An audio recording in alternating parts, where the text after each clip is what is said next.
Magandang tanghali. Ayan, ngayon lang ulit tayo nakapag-upload. May bumangga kasi ng motor natin sa likod na naka-center stand, bangga, tumba. So, ayan, baloktot. Nakapansin nyo. Ayan, baloktot.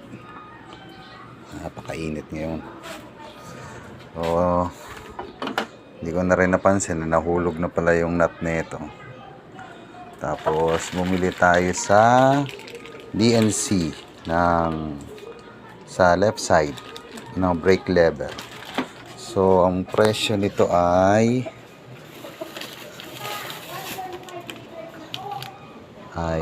480.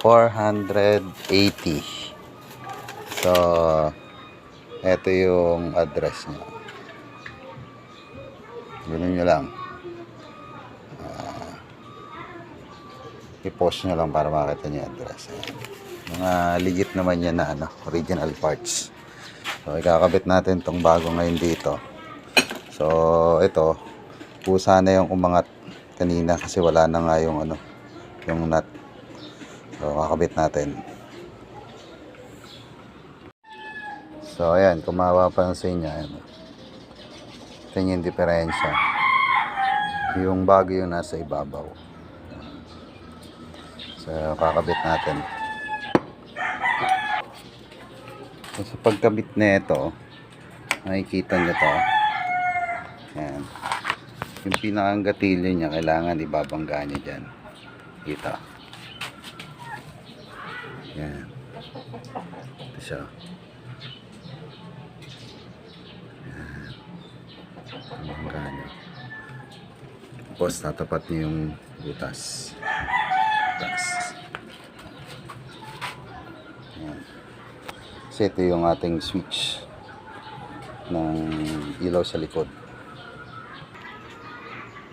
So tapos yan, iba-on nyo na, pihitin nyo na.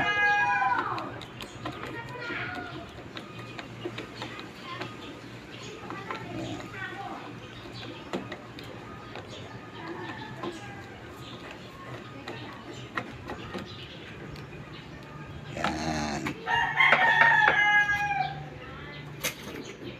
So kung mapapansin,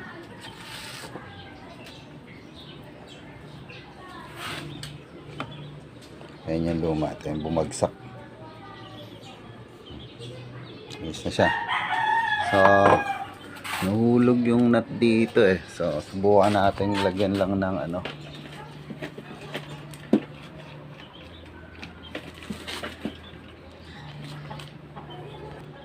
lagyan lang natin ng stainless na number 10 para lang hindi mahulog. Mamaya tanggal na pala.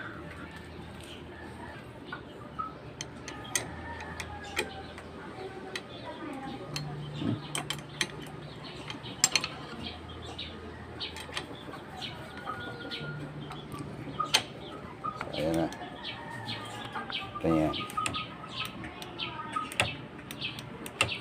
Check natin kung gumagana yung preno.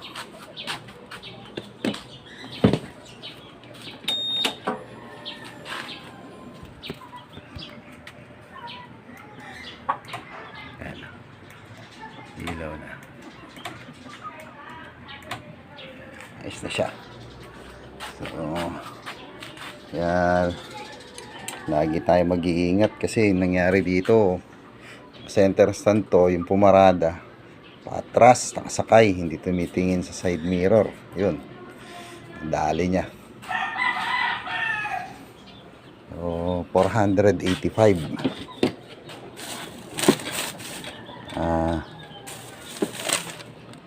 Brake lever pa lang 480 pala, wala pa lang 5. Ayan o.